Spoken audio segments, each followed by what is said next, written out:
Eh, Le decía que más o menos en qué fecha sería el parcial, digamos, el cuestionario que da Y los... mire, nosotros tenemos, a ver, tenemos el siguiente calendario porque se corrió, entonces, vamos a ver. El último tema que nos queda por ver es este, ¿sí? A ver.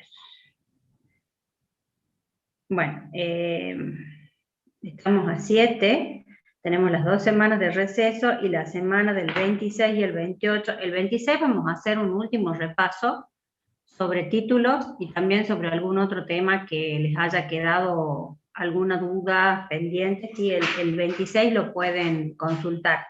Y el 28 vamos a tener el último práctico que va a ser sobre títulos de crédito, ¿sí? Y después, bueno, ya quedan en condiciones de rendir el coloquio, que va a ser la semana siguiente, va a ser la primera semana de agosto el coloquio, ¿sí? El coloquio va a ser entre el 2 y el 6 de agosto. Bueno, ya ahí hay que entregar las regularidades de los alumnos que no hayan podido promocionar para que se puedan presentar en las mesas de agosto. Entonces vamos a llegar justo. Por eso la idea sería, a lo sumo, podemos fijar una clase de un taller, una clase de consulta antes del examen, el día anterior al examen, para que si ya sobre el estudio del material se dan cuenta que hay temas que no saben o no entienden, bueno, aprovechen ahí, pregunten. ¿Sí? ¿El Profe, coloquio sería para disculpe. todo Sí, sí, o vamos. solo para los que promocionan? El práctico es todo lo tienen que rendir todos. Acuérdense que los que promocionan tienen que aprobar con 7 y los que quieren quedar en condiciones regulares tienen que aprobar con 4. ¿Sí? Así que el práctico lo tienen que hacer todos. Después de la nota dependerá si están en condiciones de promocionar. Acuérdense que este es el tercer práctico y es la cuarta actividad. Tenemos lo que han subido ustedes al foro, el primer práctico de obligaciones, el de contratos que hicieron la semana pasada, y ahora, la semana anterior, y ahora van a tener después del receso este práctico que falta. Pueden aprovechar las vacaciones para estudiar la materia y dejarla lista, sea para el coloquio o sea para el final, ¿no? Si es que lo rinden en condiciones regulares. La verdad que sería Profe, ideal que se... Sí, sí, Zulma. ¿en el trabajo práctico va a entrar fideicomiso también?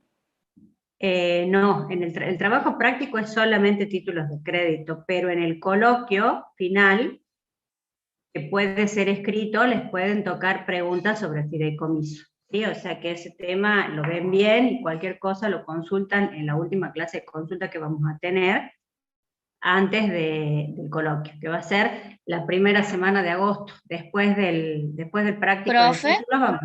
Sí, sí, Antonella. eh, ¿el coloquio será oral o multiple choice? Eso no está decidido. Normalmente nosotros les tomamos oral el coloquio. Lo que pasa es que por las particulares circunstancias que tenemos, quizás implementemos alguna forma de examen escrito, como lo hicimos con societario, que terminó este año a principios del cuatrimestre societario.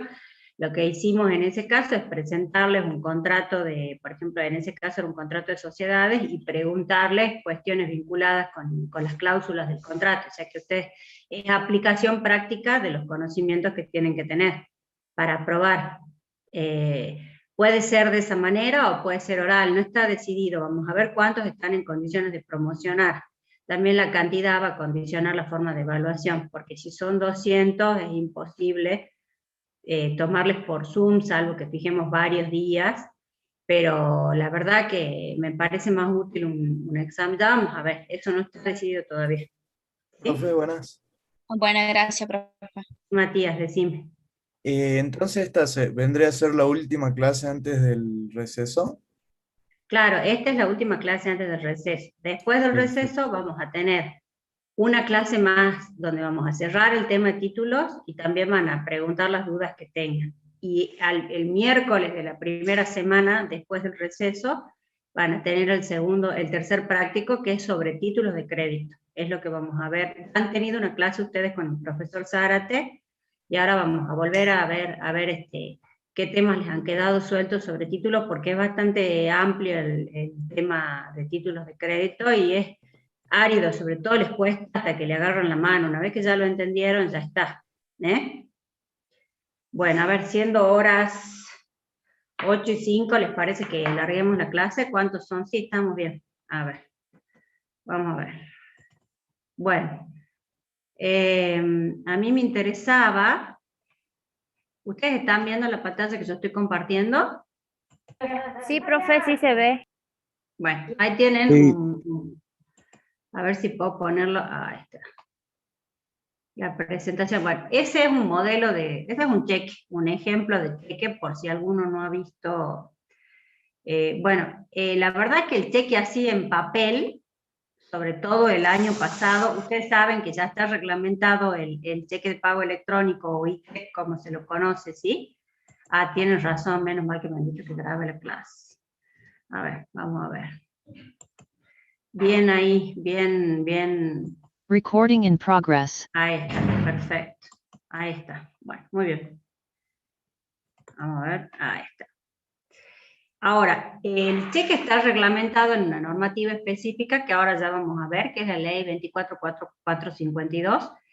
Y la reglamentación del cheque de pago electrónico, lo que ha tratado, que la dicta el Banco Central de la República Argentina, ustedes cuando lean la ley de cheque van a ver que en una parte del articulado de la ley se delega al Banco Central de la República Argentina la facultad de reglamentar la ley de cheques. Entonces, por ejemplo, a ver, si alguno me lo sabe contestar, para poder librar cheques, ¿qué contrato tengo que haber celebrado yo con el banco? ¿Cualquiera puede librar cheques o hace falta tener algún vínculo contractual con el banco para poder librar cheques? A ver, ahí alguien me está contestando. En contrato de cuenta corriente. Perfecto. Es decir, yo necesito tener una cuenta corriente en el banco, hay un contrato de cuenta corriente que a mí me habilita el servicio de cheques. Y no todas las cuentas corrientes tienen este servicio. Normalmente el servicio de cheques va unido al contrato de cuenta corriente. Es un servicio que naturalmente se presta con cuenta corriente. Entonces, quien reglamenta el contrato de cuenta corriente es el Banco Central de la República Argentina, en una resolución que ya les voy a mostrar más adelante, y ahí están reglamentados todos los requisitos. O sea, en realidad está reglamentada la ley de cheques también. Hay una serie de requisitos, por ejemplo, sobre la cantidad de endosos, que ustedes no lo van a encontrar en la ley de cheques, sino que lo van a encontrar en la reglamentación del Banco Central. Esta pregunta nosotros siempre se las hacemos, y no sé por qué motivo nunca o pocas veces la saben contestar. La reglamentación del cheque, sobre todo el cheque, no está exclusivamente en la ley de cheque, sino que hay que complementarla con la lectura de las resoluciones del Banco Central. Por ejemplo, las causales de rechazo, las causales de cierre de la cuenta corriente, las sanciones a una persona que libra cheques, bueno, ya vamos a ver cómo está reglamentado, pero todo eso está en la resolución del Banco Central, no está en la ley de cheques, ¿sí? Bien, en la ley hay algunas causales de rechazo, ya vamos a ver cómo está reglamentado en la resolución. Bueno, ahí tienen un ejemplo de cheque. Si ustedes se van a ver, yo les voy a compartir ahora, si la tengo abierta, vamos a ver, esta. Bueno, esa que están viendo ahí es la ley 24.452, que es la ley de cheques, ¿sí? Esta sí la tienen que saber, la tienen que leer. Bueno, importante, fundamental, a ver, eso no. Este es de forma, vamos acá, donde dice capítulo preliminar de las clases de cheque. En nuestra ley hay dos tipos de cheque, el cheque de pago común y el cheque de pago diferido. ¿Alguien sabe cuál es la diferencia entre el cheque de pago común y el cheque de pago diferido?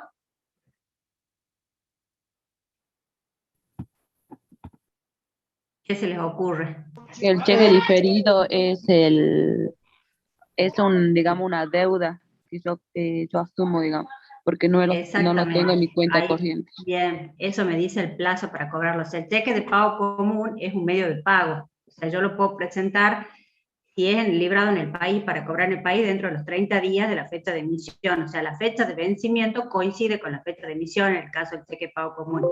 En cambio, en el cheque de pago diferido, yo puedo diferir la fecha de vencimiento. Yo puedo librar un cheque hoy para que sea presentado, por ejemplo, como máximo 360 días, ¿sí? Eso es lo que dice la ley. Bien, perfecto. Entonces, una cosa es el plazo de presentación, o sea, cuánto tengo yo a partir del vencimiento del cheque o de la emisión, en el caso del cheque pago común, para presentarlo al banco, y otra cosa distinta es el plazo que yo puedo diferir el vencimiento, porque el cheque pago diferido yo puedo liberar un cheque hoy para que se cobre dentro de 180 días. Ese es el tiempo que yo puedo diferir el vencimiento del cheque, o sea, hasta que no se cumpla ese plazo, a mí no me van a poder presentar el cheque al cobro. Ahora, a partir del vencimiento de ese plazo, también hay un plazo de 30 días para presentarlo al cobro, si no el cheque se vence.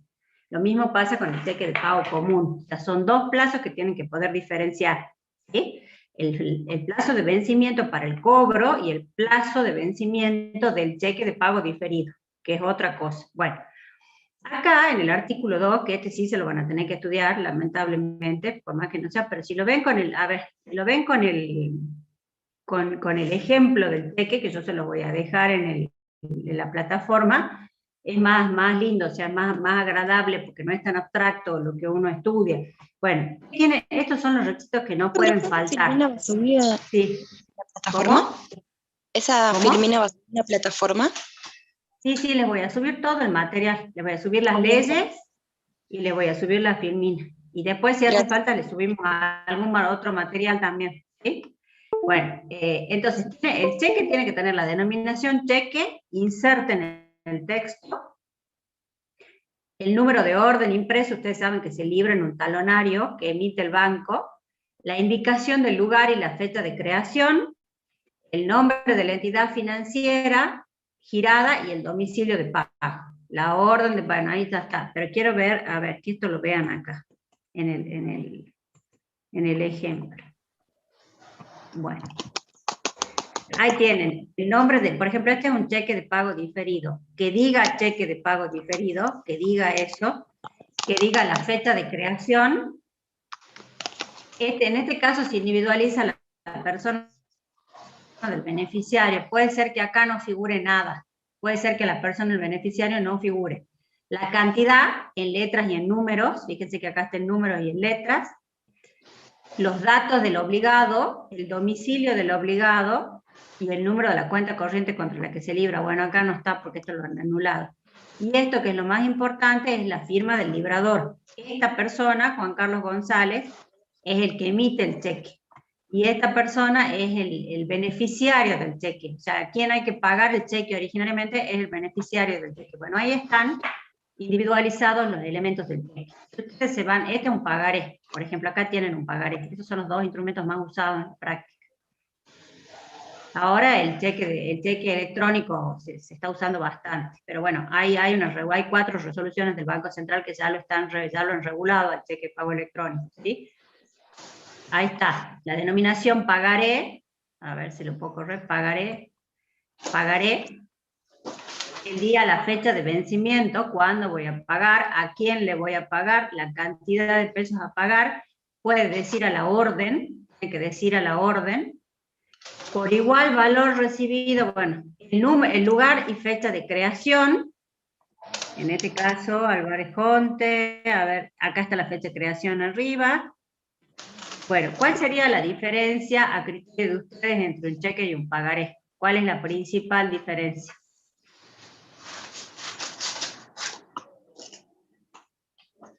Ahí tienen un pagaré y ahí tienen un cheque. ¿Cuál sería la principal diferencia entre estos dos documentos? La que más le llama la atención. Que uno que dice pagaré.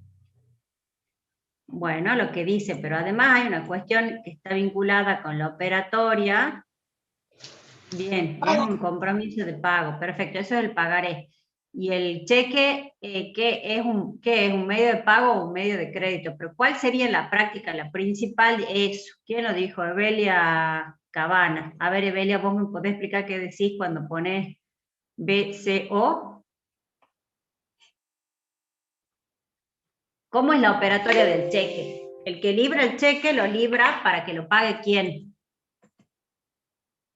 El banco. Bien, el banco. O sea, interviene una entidad bancaria necesariamente en la operatoria del cheque. Igual con el cheque electrónico. En cambio, el pagaré es una orden de pago pura y simple que libra una persona, y el que cree el pagaré, el que cree el documento, es el que le va a tener que pagar a quien lo tenga legítimamente en el momento del vencimiento del pagaré, cuando se lo presenten al cobro. O sea, ahí en la operatoria del pagaré, me dice Bele que no tiene micrófono. Está bien, perfecto lo que dijiste, Bele. En el caso del pagaré no interviene una entidad bancaria. No es necesario que intervenga, no es necesario que esa persona tenga una cuenta corriente en un banco para poder emitir un pagaré. Esa es la principal diferencia. Además de las personas que intervienen, por supuesto. Bueno, ahí está la definición de título de crédito en general. Esta definición se aplica tanto a los cheques como a los pagarés. Y es clásica, es un documento necesario para ejercer el derecho literal y autónomo expresado en él. Bueno, creo que se incorpora al documento una declaración de voluntad que tiene que ser incondicionada, o sea, yo no puedo establecer una condición para pagar esa obligación cambiaria, y el que cree el documento se pone en el lugar de obligado, ¿sí? Se pone en el lugar de deudor de esa obligación. Y a quién le debe, o sea, quién es el acreedor, el portador legítimo de ese documento. Puede ser el primer beneficiario o quien lo haya recibido por una cadena ininterrumpida de endosos. A este tema lo pudieron ver ¿hasta dónde llegaron con el profesor Zárate con el tema de los títulos de crédito? ¿Qué han visto con él? A ver. ¿Quién me cuenta? Hizo a ver. Ay, Cheque y pagaré. ¿vieron letra de cambio? Vieron pagaré con el profesor. Bueno, entonces vamos a ver la teoría general de los títulos ahora, para que les cierre el tema, ¿sí? Para que les pueda cerrar ese tema. Esta definición de título les alcanza a todos los títulos de crédito abstractos, ¿sí? Ya sea cheque, pagaré, letra de cambio. Bueno, ya les voy a explicar qué quiero decir yo cuando hablo de un título abstracto. O sea, hay una diferencia, hay títulos de crédito que no son abstractos sino causados. Por ejemplo, el warrant, que es el certificado de warrant, que se acuerdan que lo estudiamos a ese contrato, es un título de crédito pero causado. Lo mismo pasa con la carta de porte en el contrato de transporte, es un título de crédito pero causado. En cambio el cheque y el pagaré y la letra de cambio son títulos abstractos. ¿Qué significa? Ahora vamos a ver. Ahí está. ¿Cuáles son las características de estos títulos valores? Cheque, pagaré y letra de cambio básicamente. Primero, la literalidad, o sea, ¿de qué se trata este mecanismo de los títulos de crédito? Que yo puedo tener un derecho que surja de un contrato, ¿sí? Yo puedo tener un derecho que surja de un contrato. Por ejemplo, cualquier contrato de los que ustedes hayan estudiado, ¿cuál se les ocurre? Un derecho, por ejemplo, a cobrar un crédito como consecuencia de un contrato. ¿Cuál contrato se les ocurre? De locación, profe. Bueno, el contrato de locación, perfecto. Bueno, muy bien. Vamos a ver la bolilla 12 ahora para que la entiendan. El contrato de locación a mí me da derecho a cobrar un crédito, ¿sí? Por ejemplo, el locador, el que da en locación un bien, tiene derecho a cobrarle al locatario. Ahora, si el locatario opone, por ejemplo, como defensa, que supongamos que alquila un inmueble y el inmueble no es apto para la finalidad, supongamos que con finalidad comercial, pero resulta que no tiene las instalaciones necesarias para que el público acceda, o tiene algún problema, por ejemplo, de humedad y se llueve toda la mercadería. Bueno, alguna causa que le permita al locatario no pagar, ¿sí? Esa causa que le permite que invoque el locatario para no pagar, ¿de dónde surge? O sea, yo cómo hago para objetar, por ejemplo, que me quieran cobrar la locación porque el inmueble no es idóneo para la finalidad para la que yo la alquilé. ¿Eso de dónde surge? ¿Racional lo mismo? A ver, Luis, no sé quién está hablando. ¿Cómo sé yo, por ejemplo, para qué alquilé el inmueble? ¿O cómo pruebo el incumplimiento de la persona que me entregue el bien? Bien, surge del contrato. O sea, hay una vinculación, en ese caso, ese ejemplo que yo les acabo de dar, hay una vinculación entre la obligación que se está tratando de ejercer, de cobrar en ese caso, y la causa de la obligación, que es el contrato. O sea, esa obligación es válida en la medida en que el contrato sea válido. Y también es válida si son contratos bilaterales en la medida en que la otra parte haya cumplido con su obligación. Si no, esa obligación no es exigible, o podría oponerse a alguna defensa personal contra el locador que quiere cobrar. Bueno, esa causa, esa vinculación entre la obligación y la causa de la obligación, que es el contrato, en el caso de los títulos de crédito. A ver, Ana, te voy a desactivar el audio pues se está escuchando. A ver. En el caso de los títulos de crédito hay una desvinculación entre el crédito y la causa por la cual se libró ese título. Supongamos que yo, para pagar esa obligación de alquiler, o sea, el locatario, para pagar ese alquiler, emite un cheque o emite un pagaré a favor del locador. Bueno, ese pagaré tiene una causa, o ese cheque tiene una causa, no es que no la tenga. La causa es que se quiere cumplir con una obligación que surge de un contrato. Ahora, una vez que se cree el título de crédito, la obligación es exigible independientemente de la causa. O sea, ese crédito que está instrumentado en un pagaré o en un cheque se desvincula de la causa por la cual se generó esa obligación cambiaria, por la cual se dio nacimiento, se libró el cheque o el pagaré.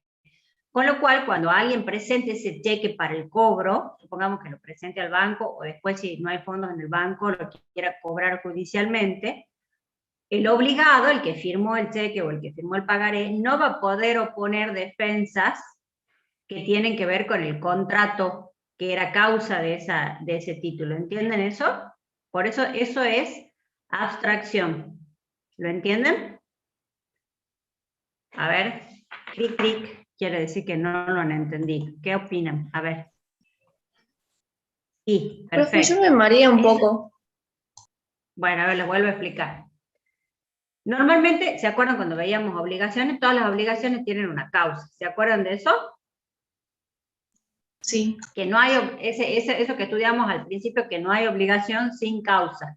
Bueno, entonces siempre para que yo emita un cheque o emita un pagaré tiene que haber una causa. O sea, nadie se pone a firmar cheque porque un día se levantó con ganas de firmar cheque. Si yo emito un cheque y se lo entrego a alguien, normalmente es para cumplir con una obligación. ¿Eso se entiende?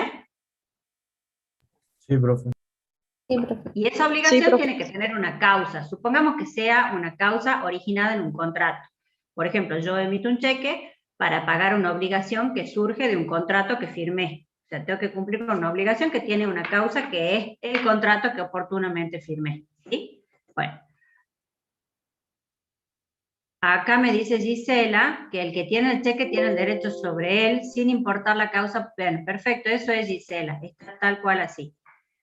Entonces quiere decir que una vez que yo emito el cheque, no voy a poder usar las defensas causales que surgen del contrato. Si el contrato no importa, si yo emito un cheque o emito un pagaré y me lo presentan al cobro, yo lo tengo que pagar. No puedo poner que la otra parte no cumplió con su obligación. No puedo poner defensas que surgen del contrato. Por ejemplo, si el contrato es nulo, yo no puedo alegar eso para no pagar un título de crédito, porque esa obligación se independiza de la causa. No es que no haya causa, sino que no queda alcanzada por la causa. Una vez que está incorporado en el título, circula libremente, sin necesidad, no se puede invocar en principio defensas causales. ¿Se entiende? ¿Sí o no? Sí, profe. Sí, profe. Sí, profe. De todos modos, lo que vamos a hacer, porque este es un tema bien complejo, no es fácil, yo les voy a buscar un fallo sobre este tema para que ustedes vean cómo se resuelve en la práctica este tema de la abstracción de los títulos sobre todo los títulos abstractos, porque ya les expliqué que hay títulos que no tienen esa característica. Pero el cheque y el pago, ¿ustedes por qué creen que la ley los ha regulado estos títulos de esa manera? Les ha dado esa característica de abstractos para que no queden alcanzados por la causa de la obligación. ¿Por qué creen que hay un régimen de títulos de crédito que les da esas características a los títulos de crédito? ¿Qué ventaja existe en que circulen de ese modo sin vinculación con la causa? A ver.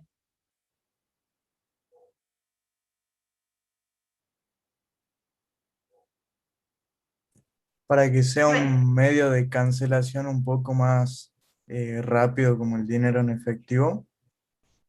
Sí, no solo rápido, sino seguro. O sea, hay una seguridad en que quien recibe no es lo mismo firmar un contrato que recibir un cheque. O sea, le da seguridad a quien lo recibe. Es un medio de pago o de crédito más efectivo porque es más seguro para el acreedor. Le da mayor seguridad al acreedor al momento del cobro. ¿Sí? Y además le permite endosarlo. Ya vamos a ver que puede circular también por endoso antes del vencimiento. Bueno, y todas las otras características de los títulos tienen vinculación con esta condición de abstracción. La literalidad significa que el alcance del derecho, por ejemplo, cuánto voy a cobrar, a quién le voy a cobrar, cuándo voy a cobrar, el domicilio de pago, todos los elementos que del crédito están ahí en el documento. El alcance, las características de ese crédito tienen que ver con lo que dice el documento. Si hay algo que no está ahí, no existe. Es decir, ese crédito está condicionado por lo que dice el documento. ¿Se entiende? Eso es literalidad. Es el tenor literal del contenido del documento el que condiciona el alcance del crédito. ¿Ahí se entiende? O sea que si hay alguna convención que está por afuera en otro documento, por ejemplo un contrato, eso no alcanza, no limita, o es irrelevante, no importa a los fines de ese crédito que está instrumentado en el cheque o en el pagaré. ¿Sí? El único supuesto donde se puede instrumentar una obligación cambiaria fuera del título es el aval. El aval, que es una garantía que ustedes ya tienen que haber estudiado cuando han visto garantía, y si no lo vamos a ver ahora, es una garantía cambiaria, o sea, garantiza obligaciones cambiarias. El aval se puede prestar en el mismo documento o por instrumentos separados, en otro documento, pero es el único caso donde un instrumento separado, en este caso, mejoraría la condición del crédito cartular. ¿Se entiende? O sea, lo que dice, yo quiero saber cómo es mi crédito, cuándo vence, a quién se lo tengo que presentar, cuánto voy a cobrar. En el pagar incluso se puede poner una cláusula de intereses. Bueno, todo eso está en el documento. Lo que no está en el documento no existe a los fines cambiarios. A los fines cambiarios no tiene validez. ¿Está? Entonces, la otra característica de estos títulos es la incorporación. El derecho está incorporado en el documento, está contenido en el documento, es como si fuera una cosa mueble.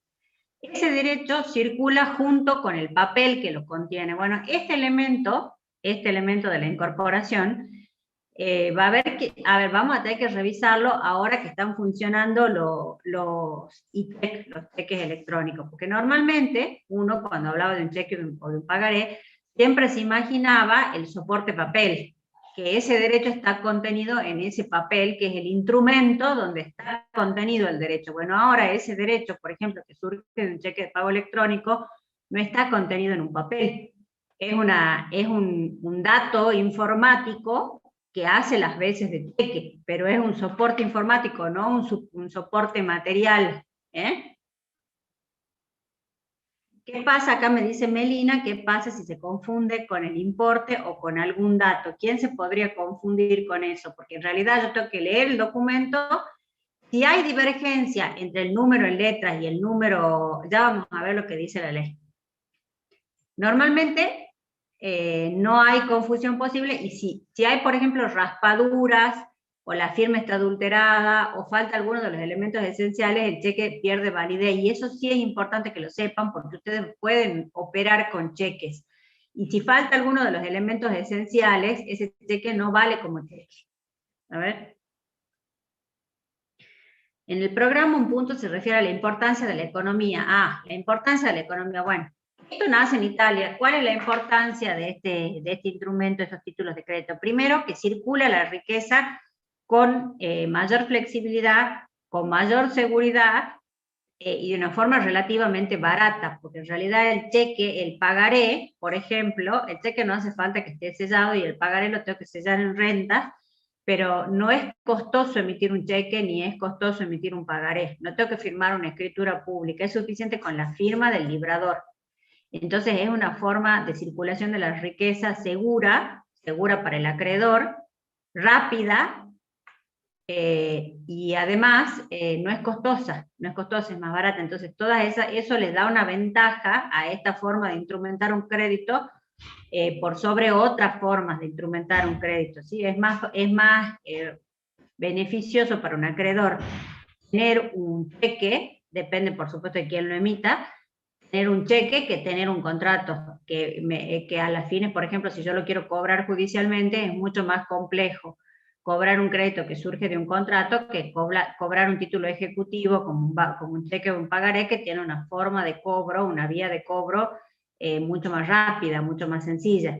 Y además, las defensas que a mí me pueden oponer como consecuencia de un contrato son mucho más amplias, por eso es más seguro para el acreedor tener instrumentado el crédito en un título de crédito. Es más seguro, ¿sí? Entonces, lo de la incorporación, ¿lo entienden? Lo pueden entonces, el derecho está contenido en el documento. Por eso nada de lo que diga afuera del documento tiene validez. Nada de lo que diga afuera del documento tiene validez. Y el último elemento es bueno, esto de la autonomía lo tienen que poder diferenciar de la abstracción. Esto significa que cuando el título circula por endoso, ustedes saben que yo al cheque o al pagaré lo puedo endosar. Esa forma de transmisión, que es el endoso, tiene una diferencia sustancial con la cesión de créditos, ¿sí? Cuando yo cedo un derecho mediante un contrato de cesión de créditos, el que recibe ese derecho recibe exactamente el mismo derecho de aquel que se lo cede. ¿Sí? Es el mismo derecho con las mismas limitaciones, con los mismos defectos, es exactamente el mismo derecho. O sea, el que recibe un título, un crédito por cesión, se coloca en el mismo lugar que tenía el cedente. En cambio, el que recibe un crédito mediante un endoso de un cheque o de un pagaré, recibe un derecho autónomo que se independiza, es un derecho distinto al que tenía el que se lo endosó. Entonces no tiene las limitaciones personales que tenía, por ejemplo, el derecho de la persona que endosa el título.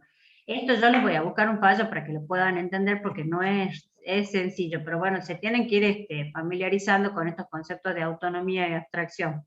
¿Sí?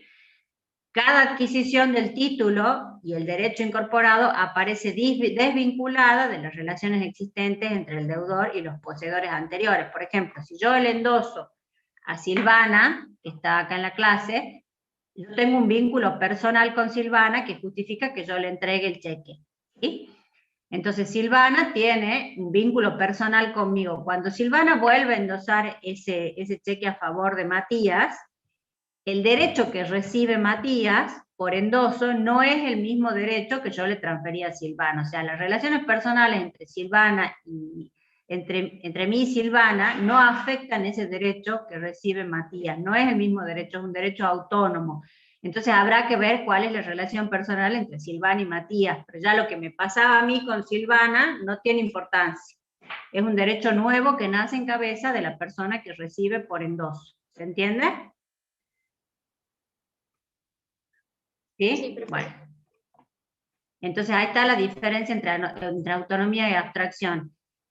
En la autonomía, el derecho del portador queda desvinculado de la situación jurídica de sus anteriores portadores. Eso diferencia al endoso de la cesión. En cambio, en la abstracción, la segunda, o sea, el crédito se desvincula al crédito de la relación causal. ¿Sí? Se desvincula el crédito de la relación causal. No resultan oponibles las defensas causales que surgen de la relación jurídica existente entre el librador y el primer beneficiario. Son dos cosas distintas. Esto es cómo es el derecho que recibe el que recibe por endoso, y esto tiene que ver con la vinculación que existe entre la causa del libramiento y el derecho que está contenido en el título, que se independiza de la causa. ¿Está bien? Esa es la diferencia que tienen que entender. Quizás si no lo entienden, yo se los voy a tratar de explicar, les voy a subir un fallo en la plataforma para que lo lean, a ver si de esa manera después lo comentamos la clase que viene y volvemos sobre este tema hasta que lo puedan incorporar. Bueno, bien, ¿cómo se clasifican los títulos? Estamos hablando en general, ¿sí? Los títulos, según la forma de libramiento, el título al portador implica que cualquiera que lo tiene lo puede presentar al cobro. En esos títulos, la persona del beneficiario no figura, no se indica la persona del beneficiario. Por ejemplo, a ver, yo les voy a mostrar acá, ahí está, en este, por ejemplo. Si yo acá, en vez de decir Germán Ares, no habría puesto nada al señor y no pongo nada, ese es un título al portador. Cualquiera que lo tenga, al no haber puesto acá absolutamente nada, lo puede presentar al cobro. No es necesario que ahí diga quién es la persona. Ahora, si ahí dice Germán Ares, el primero que lo va a poder endosar solamente es esta persona. En cambio, si acá no dice nada, esos títulos que se emiten al portador, es decir, no se dice a favor de quién se libran, ni el cheque ni el pagaré, a ver, esos títulos circulan mediante la simple entrega. O sea, es suficiente que yo le entregue ese título a Matías para que Matías lo pueda cobrar, porque como ahí no dice quién es el beneficiario, Matías lo puede completar con su nombre o directamente presentarlo al cobro, y si no es un cheque robado ni perdido y demás, lo va a poder cobrar. Es decir, los títulos al portador son títulos que no tienen individualizada la persona del beneficiario y que circulan, la consecuencia es que circulan mediante la simple entrega. La ventaja de estos títulos es obviamente que tienen un régimen de circulación mucho más sencillo porque no hace falta endosar. Y la desventaja es la inseguridad jurídica que implica que cualquiera pueda cobrar ese cheque. ¿Sí? Bueno, el título a la orden identifica al tomador o beneficiario y puede tener la cláusula a la orden inserta en el cuerpo del documento. Normalmente los pagarés y los cheques, a ver, vamos a ver, vamos a ver, pagaré a fulano de tal o a su orden, eso significa que la forma de circulación, cuando yo libro un cheque, un pagaré a la orden, eso significa que la forma de circulación de ese documento es mediante el endoso, o sea, que el que recibe un pagaré donde figura esa, por ejemplo, si a mí cualquiera de ustedes me entrega un pagaré y pone mi nombre como beneficiario y pone pagaré a Guadalupe Villagrán o a la orden, eso significa que yo para transferírselo a otra persona lo tengo que endosar. Para que la otra persona lo pueda cobrar, tengo que endosarlo, ¿sí? Circula por una cadena regular de endoso, ¿sí? Ahora, los títulos no a la orden, si yo pongo la cláusula no a la orden en el cuerpo del título, ya no pueden circular por endoso, sino que circulan por cesión de crédito. Entonces ya pierde el derecho que se adquiere en ese caso, ya pierde el derecho, la calidad de autónomo, cuando los títulos están librados con la cláusula no a la orden. Cuando son nominativos, además se exige que ese título, por ejemplo, el caso de las acciones que están instrumentadas en papel, porque no todas las acciones de la sociedad están instrumentadas en papel, figura quién es la persona del titular y esa persona figura en un registro de la sociedad. Esos son los títulos nominativos, donde esté individualizada la persona del beneficiario, del titular de ese título, el dueño, valga la redundancia, en un registro de la sociedad, ¿sí? Por ejemplo. Entonces, según el régimen de transmisión, pueden circular por simple entrega, estos son los títulos librados al portador, pueden circular por endoso, los títulos que se libran a la orden, indicando la persona del beneficiario, y pueden circular por cesión de créditos cuando en el cuerpo del documento dice no a la orden. Cuando dice no a la orden, para hacer circular ese derecho, para transferirlo a otro, yo lo tengo que ceder y no lo puedo endosar. Bueno, ¿qué es el endoso? El endoso es el régimen más usual de circulación de un título de crédito. Normalmente el cheque o el pagaré circulan por endoso, y es un acto escrito unilateral. Bueno, esto acá me quiero detener en un segundo. Cuando yo firmo un cheque o un pagaré, cuando yo libro un cheque, la pregunta que les hago ahora para que la razonen, si no la saben no importa, ya lo contestamos.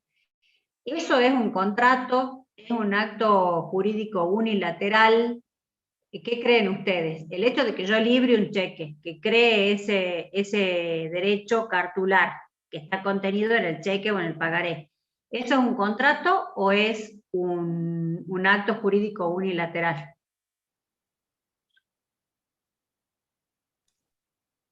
A ver. Es unilateral por las partes intervinientes. Claro, no es necesaria la aceptación del beneficiario para que nazca el derecho. El solo hecho está perfecto, el solo hecho de emitir el cheque, de firmarlo, hace nacer el derecho. No es necesario que haya dos voluntades, ¿sí? No es necesario que se pongan de acuerdo dos personas para dar nacimiento a ese derecho. Es suficiente con la emisión de voluntad por escrito del creador del título, ¿sí? Bueno, en caso de los ITEC no es por escrito, es una orden electrónica, es una orden informática la que se da. Entonces, ¿qué es lo que hace el endoso? El endoso es la forma de hacer circular ese título. Yo creo que ahí les puse, ahí está, la foto del endoso. Eso es un endoso. El endoso es cuando yo soy beneficiaria de un título de crédito, lo puedo endosar y de esa manera lo transfiero a otro que recibe un derecho autónomo. Acuérdense de eso. Bueno, ¿cómo se endosa? Se da vuelta el cheque, o sea, en este caso, ahí lo están viendo clarito, en el reverso del cheque, yo tengo que poner mi firma, aclararla, poner mi nombre, mi número de documento, y mi quit y mi dirección. Ahí está faltando la dirección. Ese es un endoso incompleto, porque le está faltando la persona a favor, el nombre de la persona a favor de quien estoy transfiriendo el derecho. Ya vamos a ver que hay distintos tipos de endosos, pero aun cuando fuera incompleto, este endoso es válido, la ley permite que yo endose de esa manera. Este es el endoso más común en la práctica. Fíjense que acá hay un aval de una sociedad también, bueno, en este cheque ya les voy a explicar eso más adelante. ¿Qué efectos tiene el endoso? Cuando yo endoso un cheque lo entrego. Porque acuérdense que yo necesito el documento para ejercer el derecho, entonces no es suficiente con que me lo endosen al cheque, me lo tienen que entregar materialmente al cheque para que yo lo pueda cobrar. Si yo no tengo el cheque, el papel, no lo puedo presentar al cobro, al cheque. Por esto de que el derecho está incorporado en el documento, ¿sí? Bueno, ¿cuáles son los efectos del endoso? Transmite la titularidad del derecho que se incorpora en el documento, pero acuérdense que es un derecho autónomo el que nace, convierte al endosante en obligado directo. A ver, denme un segundo, por favor.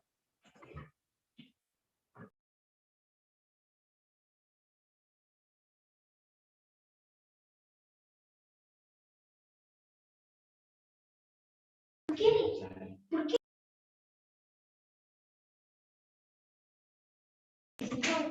Bueno, disculpen, pero acá acabo de tener una interrupción de mi hija que está haciendo ladrar al perro. Mil disculpas.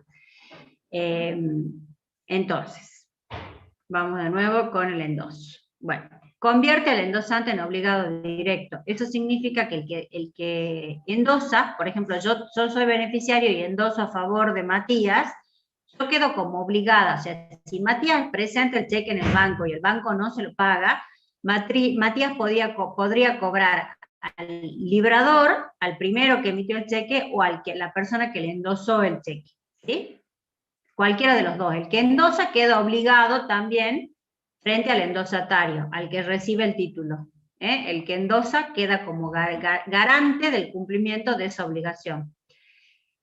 Se legitima al endosatario para ejercer el derecho incorporado en el título, sea un cheque o sea un pagaré. Si es un pagaré, al vencimiento habrá que presentárselo al cobro al librador. Si el librador no paga, puede ir contra el endosante también. O sea, el endosante queda como garante del cumplimiento de esa obligación. ¿Entiende eso? Señores. Sí, profe. Sí, profe. Sí, profe. Bueno. ¿Cómo pueden ser los endosos? Acá es donde yo les explicaba. El endoso puede ser pleno, cuando es completo o pleno, consta la firma del endosante, el nombre del endosatario, o sea, a favor de quién le estoy endosando. Supongamos que yo se lo quiera endosar a Zoe, pongo a Zoe Ramos y firmo abajo. La fecha en la que yo endoso, y se transfieren a los endosatarios. Bueno, cuando yo pongo un endoso completo, estoy limitando la circulación de ese título en cierta manera, porque únicamente el que figura ahí como primer beneficiario del endoso es el que puede volver a endosar. En cambio, si alguien recibe mediante un endoso en blanco, supongamos este caso que estamos acá, el que firma no dice a favor de quién endosa, ¿ven que ahí no dice nada?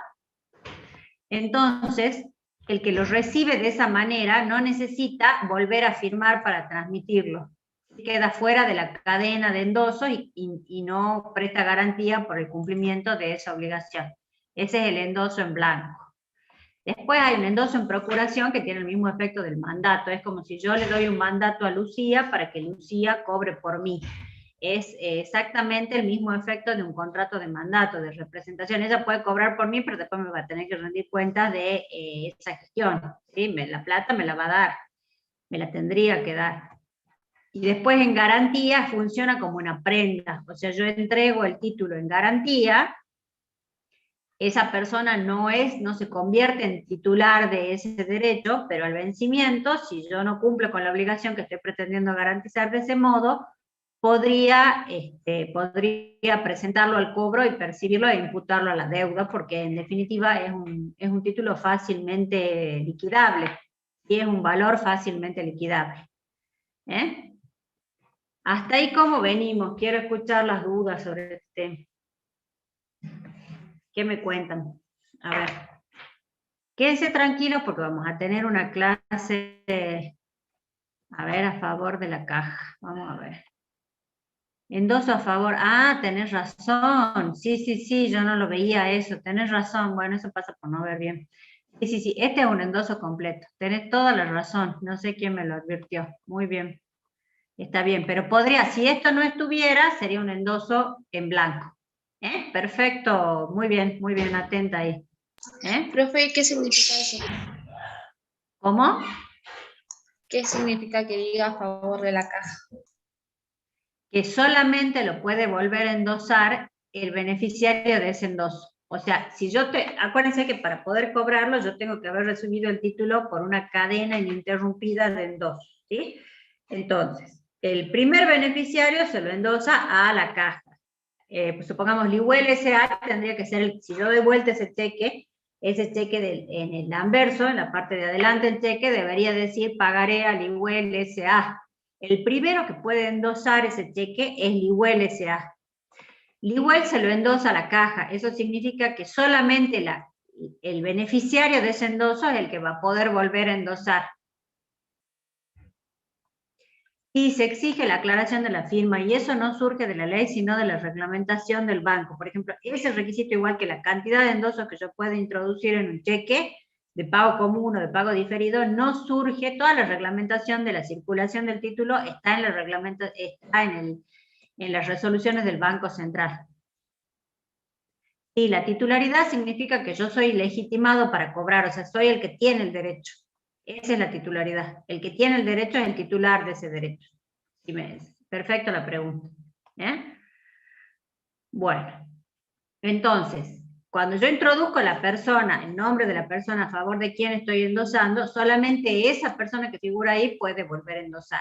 Yo no pongo nada en ese endoso, ese se llama un endoso en blanco o al portador. Entonces el que lo recibe en esas condiciones puede hacer tres cosas. Puede poner su nombre ahí donde falta, y de ese modo únicamente él puede volver a endosar. Puede entregarlo solamente y circula como un título al portador, o puede volver a firmar, aun cuando no complete su nombre arriba. Si él vuelve a firmar, queda obligado también como en garantía del cumplimiento de esa obligación. Se puede hacer las tres cosas. Puede transferirlo por la simple entrega, porque es un endoso en blanco. Puede volver a firmar y ser endosatario no completando el endoso anterior, o puede completar el endoso anterior y en ese caso sí o sí tiene que volver a endosar para poder transferir el documento. ¿Se entiende?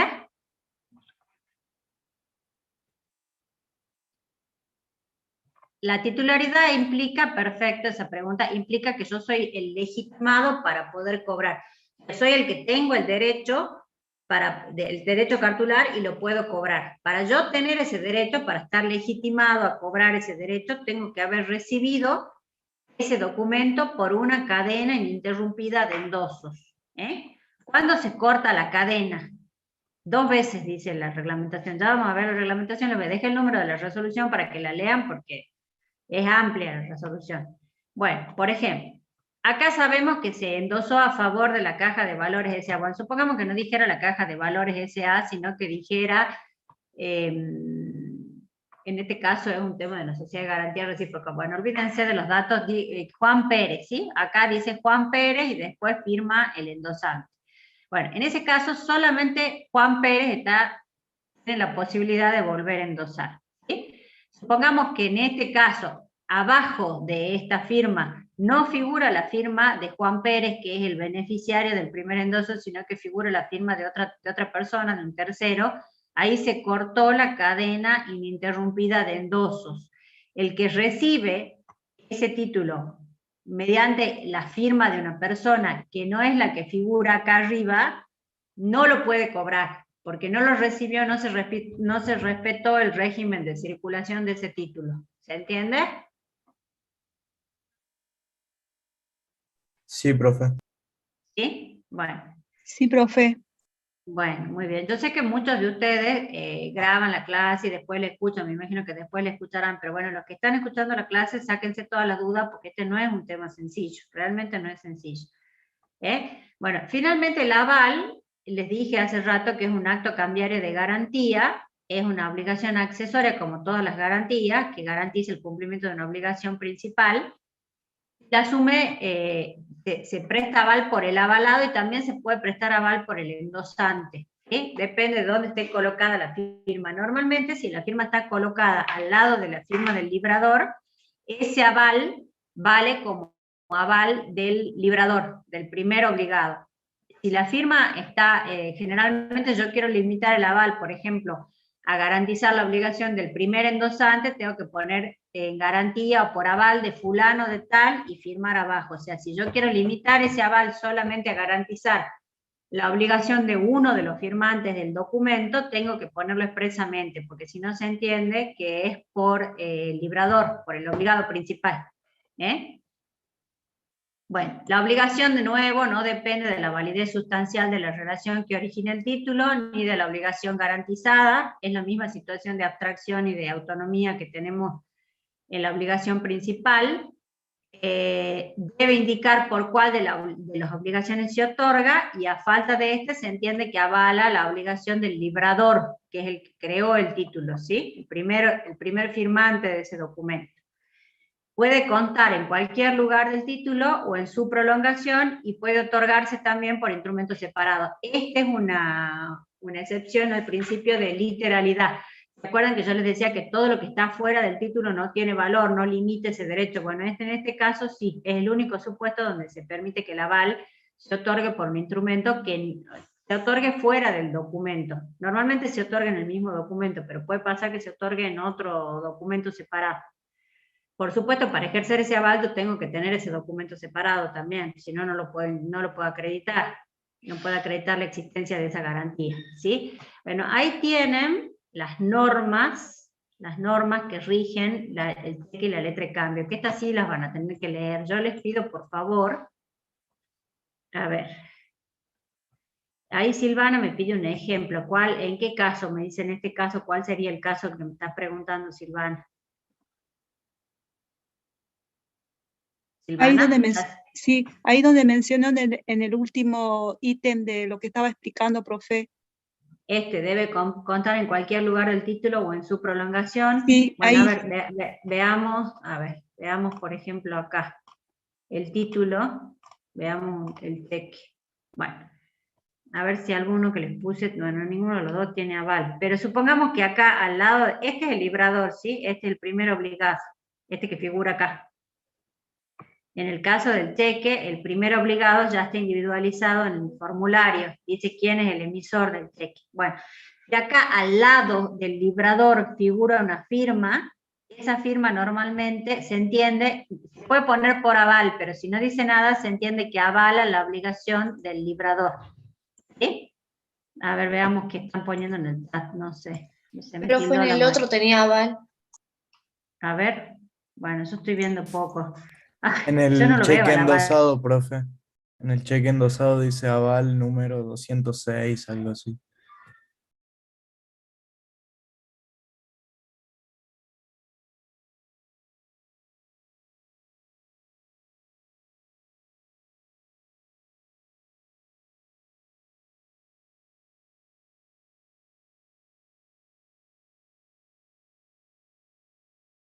Profe, tiene silenciado el micrófono. Ahí está. No sé por qué me fui de la reunión. El otro día me pasó exactamente lo mismo, se me cortó en medio de la clase. ¿Ahí me están escuchando? Sí, profe. Claro, el aval que ustedes han visto es el del endoso. A ver, vamos a ver ahí. Sí, ese aval que ustedes han visto acá, a ver. Si no, ya les voy a buscar un ejemplo para que lo puedan ver. Por aval, esa es una sociedad de garantía recíproca, que una de las funciones que tiene la sociedad es garantizar las obligaciones que asumen las pymes. Bueno, esto en realidad, acá debería estar faltando la firma del apoderado, que yo no la llego a ver, pero este aval, habría que ver dónde está Solidum SGR, porque si Solidum SGR es el primer firmante, está avalando la obligación del librador, que aparentemente sí lo es, porque ninguno de estos dos es esta sociedad por aval, no sé. A ver, habría que verlo al anverso, a la parte de adelante, pero yo les voy a mostrar acá, por ejemplo, normalmente dónde se coloca el aval. Bueno, supongamos en este ejemplo. A ver, acá al lado normalmente está la firma del avalista, que se puede poner por aval o no. Si yo quiero limitar el aval a uno de los firmantes del documento, por ejemplo, al endoso, por aval de fulano de tal, tengo que poner el nombre de por quién estoy avalando, y en ese caso recién queda limitado el aval a esa obligación. Y sí vamos a subir la grabación, quédese tranquilo. Bueno, a ver, vamos a ver lo del aval.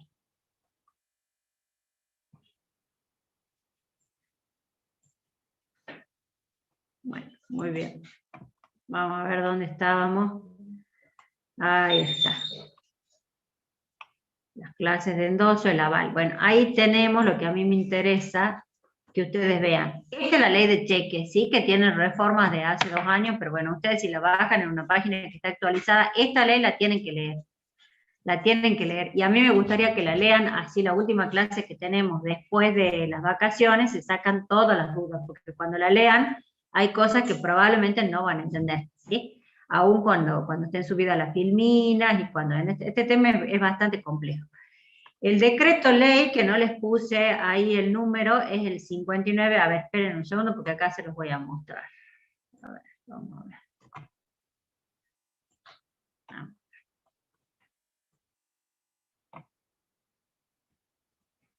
Bueno, esa es la ley de cheques, que me interesaba decirles, que ustedes han visto cheques, por eso no quise ahondar sobre esto, han visto cheques, cuáles son los elementos esenciales del cheque, ¿sí? Ahí está, esa es la ley de cheque con las últimas reformas, si no se las voy a subir a la plataforma, a la ley de cheque. Y después tienen, el decreto ley que es viejísimo, pero sigue vigente, que es el 5965 del 63, un decreto ley del año del ñaupa, como diría mi abuela, que regula la letra de cambio y el pagaré. También, por favor, léanlo porque es muy importante, porque acá está todo el tema de los vencimientos que se pueden introducir, las formas de vencimiento, o sea, es un tema, no está agotado el tema hoy, vamos a tener que seguir con las clases, vamos a tener que seguir con este tema. Y después, finalmente, una resolución que quiero que vean es este comunicado 2864 del Banco Central, que no es que sea de ese año, sino que ha ido sufriendo reformas. Bueno, esta es toda la regulación de la cuenta corriente bancaria, la reglamentación de la cuenta corriente bancaria, y ahí tienen cuando se rechazan los cheques, por ejemplo, una causal, la primera que enumera es cuando falta alguna de las especificaciones contenidas en el artículo 2, incisos 1 a 6, 23, bueno, veamos si quieren el inciso 1 y el inciso 6. Cuando faltan esos elementos al momento de la presentación, ese cheque tiene que ser rechazado. Lo dice la regulación del Banco Central. Cuando existen tachaduras o enmiendas no salvadas, que no estén redactados en idioma nacional, bueno, todos esos son causales de rechazo, ¿sí? Carecen de valor como cheques y los causales de rechazo del cheque. Bueno, muchas veces lo que pasa en la práctica es que se libran, bueno, esta resolución es amplia, pero también la tienen que saber, por lo menos lo más importante lo tienen que saber, por lo menos tener una idea de que existe, y probablemente cuando lo lean les va a terminar de cerrar el tema. Vamos a ver acá. Bueno, ahí me faltó ponerle el número de decreto ley, acá. En esa página del Banco Central, en este link que les puse ahí pueden encontrar la resolución del Banco Central. ¿Sí? Si la quieren ver ahí en la página, el Banco Central tiene mucha información bastante interesante sobre la operatoria cambiaria, sobre el TEC. Así que si quieren poder entrar, está bastante fácil de entender. Y estos 3 comunicados que están, estos 4, perdón, comunicados que están acá, reglamentan el cheque de pago electrónico que les quería explicar brevemente ahora. Ahora, antes de eso, estamos todavía con tiempo, les digo, 10 sugerencias que hace el Banco Central ahí en su página a la hora de emitir un cheque. No dejar espacios delante de los importes en números ni en letras, porque eso después se puede completar. O sea, no dejen espacio delante de los importes, ni en números ni en letras. Si yo dejo, por ejemplo, pongo 10.000 y dejo un espacio antes, me pueden poner un 3 adelante. ¿Sí? No dejar espacios delante del importe en números ni letras. No dejar espacios amplios entre las palabras ni los nombres escritos. ¿Sí? No dejar espacios, y si hay espacios hay que cerrarlos, hay que poner una línea. Escribir el monto en letras y al terminar su escritura trazar una línea invalidando el renglón para evitar fraude. Esas son recomendaciones del Banco Central. Es preferible integrar los espacios a llenar por el titular con viromen o bolígrafo. ¿Por qué? Porque normalmente es más difícil de alterar la firma hecha con bolígrafo. ¿Sí? Es más difícil de alterar. Cuando se cruza el cheque para su depósito, bueno, ya vamos a ver cuáles, no sé si han llegado a ver cheques cruzados con el profesor Zárate, pero en la ley está, y si no lo vamos a ver el lunes que viene. Cuando se cruza el cheque, hay que hacerlo siempre en el cuerpo principal y no sobre la franja comercial, pasando por encima de algún impreso. Miren, a ver, yo se los voy a mostrar acá, cómo cruzo un cheque. Ustedes saben que cuando el cheque está cruzado solamente lo puedo cobrar depositándolo en la cuenta. Normalmente se sugiere que el cruzamiento sea acá y no sobre ningún dato, ¿sí? Hacerlo en un lugar donde no esté sobrescrito sobre ningún dato del cheque. A ver. Acá. Registrar en la entidad bancaria todos los modelos de firma que utilicen. Bueno, la entidad bancaria tiene registro del emisor del cheque. Como tiene una cuenta corriente abierta, ese librador, la entidad bancaria tiene la obligación de controlar la autenticidad de la firma. Ese control es formal, en el sentido de que si no hay diferencias evidentes, el banco tiene que pagar el cheque. O sea, pero si la diferencia entre la firma que tiene registrada el banco y la del cheque que se presenta al cobro es evidente, el banco tiene que evitar, no tiene que pagar ese cheque. Es un control que se hace, no es un perito el que controla eso, es un empleado del banco. O sea que a simple vista yo tengo que poder advertir la diferencia. Si no la advierto a simple vista, el cheque igual se va a pagar. Pero el banco tiene un registro de firmas, ¿sí? de la persona que puede librar cheques, que tiene una cuenta corriente abierta y puede librar cheques contra esa cuenta. Bueno, ante la pérdida o sustracción de un cheque, recuerde siempre realizar la denuncia y notificar al banco ese hecho. O sea, si un cheque se pierde, supongamos a mí se me perdió un talonario de cheque o algún cheque que yo emití y lo iba a entregar, lo perdí, o alguien que recibió un cheque lo perdió, hay que hacer la denuncia en la policía y comunicar al banco esa denuncia para que el banco no pague ese cheque, ¿sí? Asegúrese, bueno, esto es evidente, asegúrese de contar con el saldo disponible en su cuenta para la fecha del débito o con autorización para girar en descubierto, porque si no el banco lo va a rechazar al cheque. Si no hay fondos en la cuenta o usted no tiene autorización para girar en descubierto, se lo van a rechazar al cheque, infórmese acerca de los gastos y tasas de descubierto, mantenga su acuerdo de giro en descubierto vigente y actualizado. Bueno, esas son recomendaciones que hace el Banco Central para operar con cheques, ¿sí? Ahora, ¿cómo venimos hasta acá? Bien, profe. Bien, bueno. Tema fundamental. Ustedes tienen que analizar, cuando lean la reglamentación, cuáles son los requisitos esenciales que no pueden faltar en el cheque. Si falta alguno de esos requisitos, que son el inciso 1 a 6 del artículo 2 de la ley de cheque, ese cheque no vale como cheque. Falta alguno de los requisitos, no vale como cheque.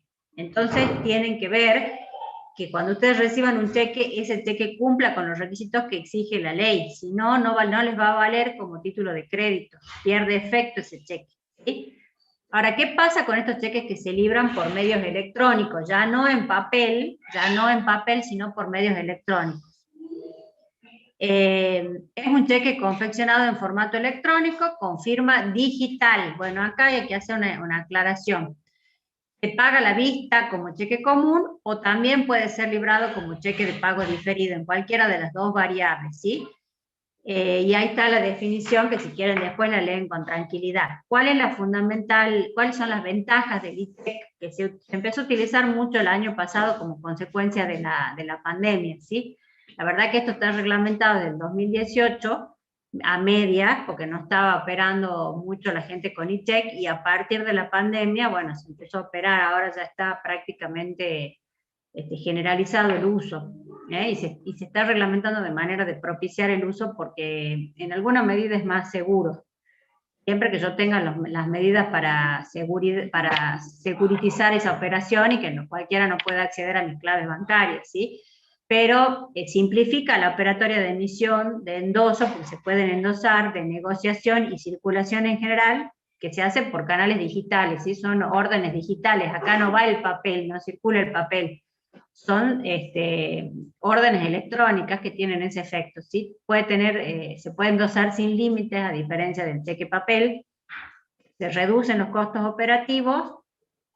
Esto de mayor seguridad hay que verlo, porque no sé si han escuchado hablar de todos los fraudes bancarios, pero en principio debería ser, el banco preste el servicio de forma correcta, debería ser más seguro que operar con un cheque papel, porque, por ejemplo, no podría perderse ni extraviarse. Una orden de pago electrónica no tiene posibilidad de perderse o de estropearse, por ejemplo, como puede pasar con un cheque papel. Y también por eso la reducción de los motivos de rechazo, porque normalmente, por ejemplo, uno de los motivos de rechazo del cheque papel es la adulteración de algunos de los datos del cheque. Bueno, eso en un cheque electrónico no se puede hacer, materialmente no se puede adulterar los datos de un cheque electrónico. La cuestión fundamental es cómo se firman, porque la manera de emitir el cheque, la manera de hacer nacer la obligación y de expresar la voluntad de hacerla nacer es mediante la firma. Normalmente en un cheque papel la firma es material, o sea, yo agarro una lapicera y firmo el documento. En el e-check no existe esa posibilidad, entonces queda satisfecha esa firma cuando yo utilizo cualquier método electrónico que asegure que esa firma es del librador, ¿sí? Ustedes saben, no sé, lo hemos visto cuando hemos visto instrumentos privados, la diferencia entre firma electrónica y firma digital. La firma electrónica es una firma, es un código electrónico que se le otorga a una persona que contrata el servicio de firma electrónica, y son algunas empresas las que están autorizadas a prestar ese servicio de firma electrónica, o sea, que se encripta los datos de esa firma de manera que esa empresa, que está autorizada por el Estado, da fe de que esa firma pertenece a tal persona. Bueno, ese sistema de firma electrónica no lo tiene todo el mundo, pero también para operar yo puedo utilizar, no sé si, bueno, les sugiero que le pidan a alguien que tenga una cuenta bancaria en un banco, todo el sistema de token o de claves. Si yo, por ejemplo, para emitir un cheque necesito contar con la clave de ingreso al home banking, con un token que me brinda el banco, bueno, esas son una serie de datos que solamente los puede tener, o que solamente los debería tener, el titular de la cuenta corriente bancaria. Entonces, en la medida en que ese sistema de seguridad acredita que el que emitió el cheque es efectivamente el titular de la cuenta corriente bancaria, esa firma es válida para emitir ese cheque electrónico, ¿sí?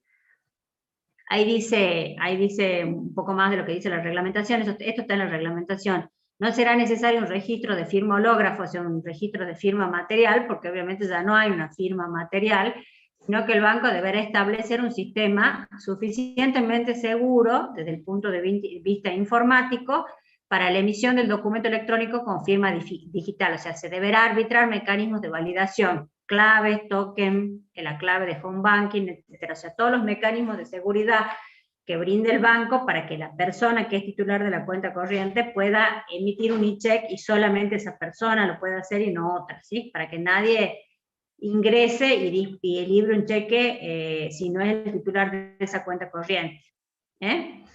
Bueno, es amplia la regulación, la verdad que es un tema apasionante porque se está poniendo de moda y me parece que es lo que se viene, que los títulos de crédito van a dejar de instrumentarse en papel y que se van a volver todos, por lo menos el cheque seguro, cada vez más va a operar de manera electrónica, lo que plantea un desafío. Les aclaro que no es algo que todavía esté legislado a fondo, pero sí ya hay 4 resoluciones del Banco Central que regulan la operatoria de cheques electrónicos, ¿sí? Así que hay bastante para ver. A ver, ahí hay 2 preguntas en el chat. ¿Cómo sería el endoso electrónico? Bueno, para mostrarles eso, es una orden que también se da de manera electrónica. El que lo recibe al cheque, ese cheque ingresa a la cuenta corriente, también puede ser un titular, el cheque se puede imputar a una cuenta corriente o a una caja de ahorro. El que lo tiene ingresado a su cuenta corriente, aun cuando no lo cobre, lo puede endosar también con un mecanismo de clave electrónica. O sea, es una orden electrónica, igual que el libramiento que da el que lo recibe, ¿sí? Pero quien puede endosar solamente es el primer beneficiario. Fíjense que la reglamentación del Banco Central, ¿cuál sería la diferencia entre una transferencia y un cheque de... Bueno, que la reglamentación del cheque electrónico se inserta dentro de la ley de cheque, entonces ese cheque tiene todas las características de abstracción, de autonomía, que tiene un cheque en papel. O sea, si yo libro un cheque electrónico, el que lo recibe también recibe un derecho autónomo, porque toda la reglamentación está en mira de lo que dice la ley de cheques. Exactamente tiene los mismos efectos que un cheque en papel, pero esos efectos se trasladan. Entonces una transferencia es lo mismo que un pago. Por ejemplo, si yo entrego dinero en efectivo, eso no es entregar un cheque, y ese dinero, ese entrego, ese cumplimiento de esa obligación, guarda relación con la causa por la que yo estoy pagando. Esa transferencia que yo puedo hacer de una cuenta bancaria a otra, guarda vinculación con la causa de la transferencia, pues yo no transfiero porque sí, y si me equivoco transfiero mal, o alguien ingresa a mi cuenta y dispone de los fondos que tiene mi cuenta, yo puedo objetar esa transferencia en virtud de que no existe una causa para hacer esa transferencia, cosa que no pasa en el cheque electrónico. O sea, el cheque electrónico tiene los mismos efectos como título, si bien no está instrumentado en papel, que un cheque de papel.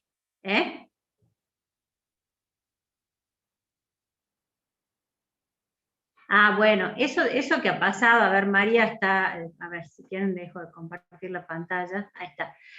Sí, recientemente se han dado varios casos de fraude bancario, por eso ahora los bancos están incrementando sus medidas de seguridad de alguna manera, porque si no van a tener que responder. Por eso bloquean muchas veces las transferencias cuando no tienen seguridad de que la persona que está disponiendo de esos fondos es efectivamente el titular de la cuenta. Yo entiendo que operar con cheques electrónicos es más seguro que hacer una transferencia, porque hay que cumplir una serie de requisitos que en una transferencia no es necesario cumplir. A ver. Tuvo que hacer todo de nuevo en el banco. Bueno, todo ese tipo de recaudos de seguridad los están tomando porque no sé si han escuchado las noticias, pero con motivo de la pandemia hubo una serie de estafas a través de los servicios de home banking, de servicios de los bancos, ¿sí? Que los bancos prestan en forma virtual. Sí, ha habido varios casos, entonces por eso se están tomando esas medidas de seguridad para evitar ese tipo de fraudes. Por eso es probable que alguna transferencia que supere algún monto, o que tenga algún monto importante, el banco pida alguna validación para hacerla ahora hasta que se...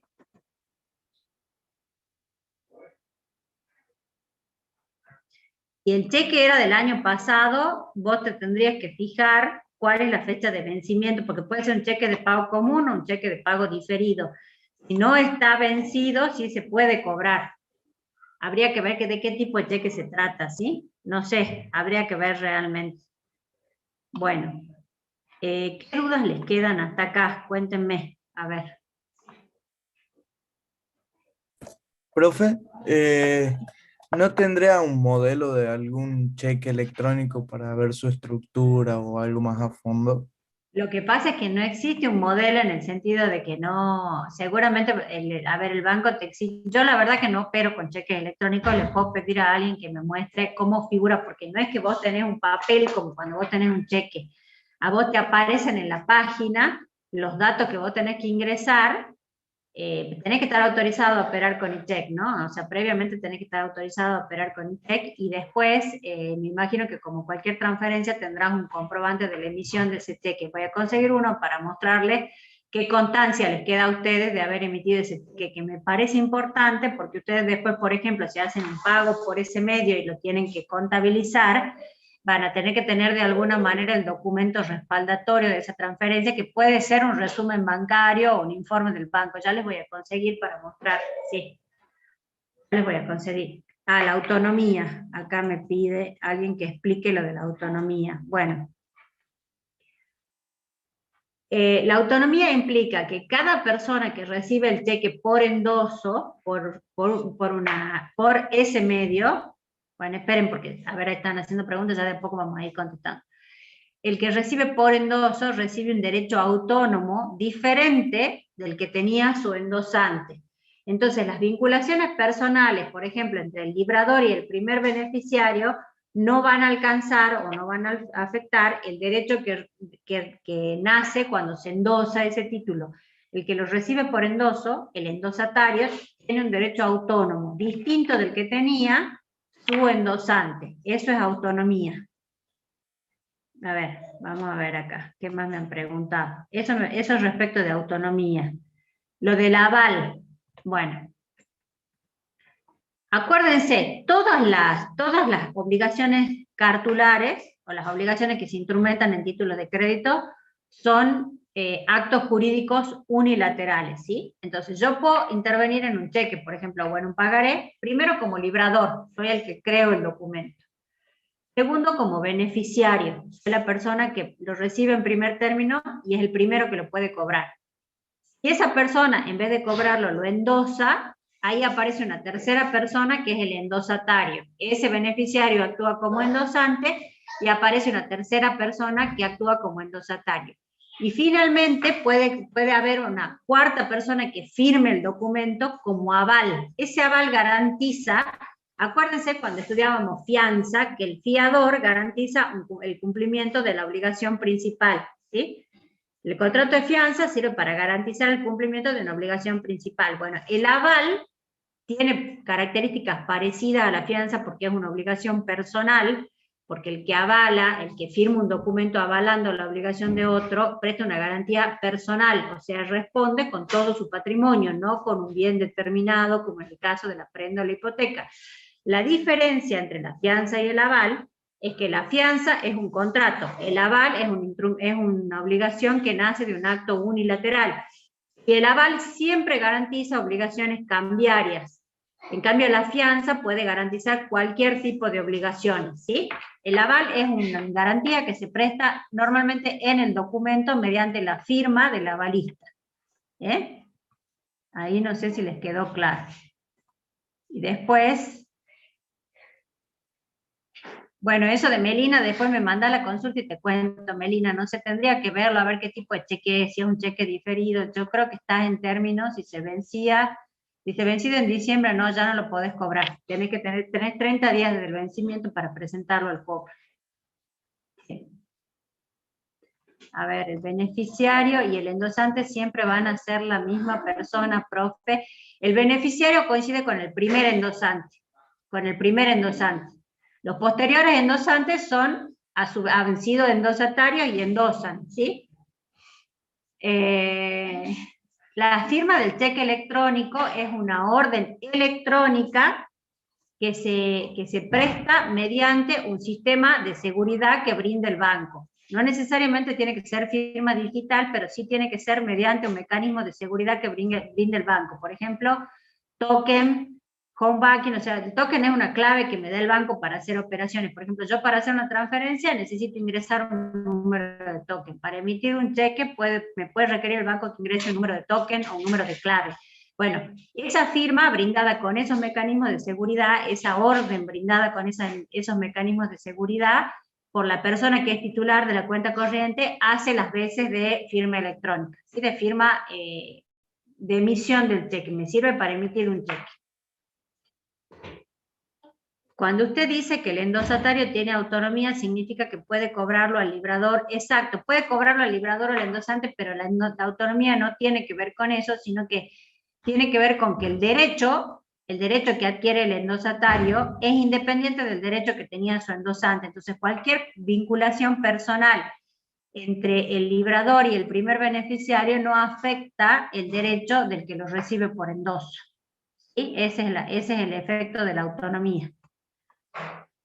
Bueno, a ver ahí. ¿Quiénes estarían autorizados para firmar? En el cheque de pago electrónico está autorizado a firmar el titular de una cuenta corriente que esté autorizado por el banco para emitir cheques de pago electrónico, cheques electrónicos, ¿sí? Tiene que estar autorizado por el banco. Bueno. Ardua la clase, este es un tema complejo, divertido, pero complejo, y realmente a veces hay que ver cómo funciona en la práctica para entenderlo. Yo les voy a tratar de conseguir una simulación de libramiento de un cheque de pago electrónico, ya voy a ver cómo me la consigo para que lo puedan ver en la práctica, pero eso se los prometo espero conseguirlo primero, se los prometo para la primera clase después del receso, ¿sí? De las vacaciones.